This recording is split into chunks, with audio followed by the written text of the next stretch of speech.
શું નામ સર આપનું? કિશોર રાયચા. કિશોર સાહેબ, આપણે શું લાગે છે 4 જૂને કોની સરકાર બનશે? બીજેપી જ આવશે ભાઈ, એમાં કઈ સવાલ નથી. એવું તો બીજેપીએ શું કાર્યો કર્યા તમે આટલો વિશ્વાસ છે? ઘણું કામ કર્યું ભાઈ, હમણાં તો કઈ કામની ગણતરી જ નહીં થાય. બરાબર. અને જો આવા બધાનો કોન્ફિડન્સ એવું કહે છે કે મોદી સાહેબ જ આવશે, પણ સામે બીજી બધી જગ્યાએ એવું લાગે છે કોંગ્રેસ નહીં. મજબૂત થશે. નહીં એવું કશું નથી. કેટલી સીટો આવશે? સીટો આવશે 400 ઉપર જ આવશે. 400 ઉપર જ આવશે. 400 ઉપર 100%. બરાબર. તમારું શું કેવું છે? મારું તો એવું કેવું છે, આ વખતે તો ભાજપ આવી જ જશે. નેક્સ્ટ ટાઈમ ઇન્ડિવિજ્યુઅલ કેન્ડિડેટ પર જ છે બધું, એવું લાગે છે મને તો.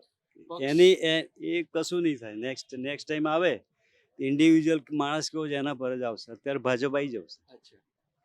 મોદી સાહેબના એવા કયા કામો તમને ગમે કે તમે એમને વોટ આપ્યા? અત્યારે તો કમ્પેર કરીએ ને તો આ લોકો કરતા આ સારા જેવું કહેવાય, કોંગ્રેસ કરતા કમ્પેર કરીએ તો. બરાબર.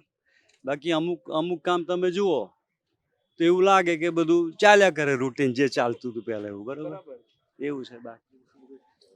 બાકી આવશે તો આવશે ભાજપ જ આવશે. ટ્રાન્સપોર્ટેશન ઘણું સુધરી ગયું ભાઈ, ટ્રાન્સપોર્ટેશન.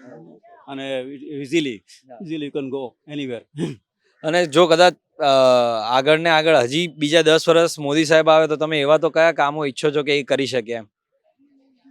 આ દેશમાં તો કેવું છે, એટલું બધું પ્લાનિંગ ઘરમાં તમે પ્લાનિંગ કરવા જોઈએ તો ખોટા પડે. એટલે એ તો સવાલ જ નથી. કામ તો પૂરા થાય જ નહીં કોઈ દાડે.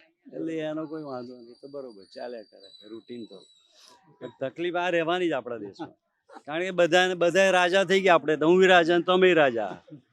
તમારે શું કે મારે શું? અને જે અમારે પેલો સોસાયટી મીટિંગ ભરાય એટલે જે ના આવ્યો હોય ને એટલે કેમ ના કે મારે શું, અને જે આવ્યો હોય તો કે મારું શું, એ જ આવે. એવું છે બધું અત્યારે. જે પહેલી વાર મીટિંગમાં આવે ને 10 વર્ષ મીટિંગમાં ના આવ્યો એ આવે ને આપણે સમજી જવું પડે. અને કંઈક કામ રેલો આવ્યો હશે એટલે આવ્યો જેવો, નહીં તો ના આવ્યો હોય.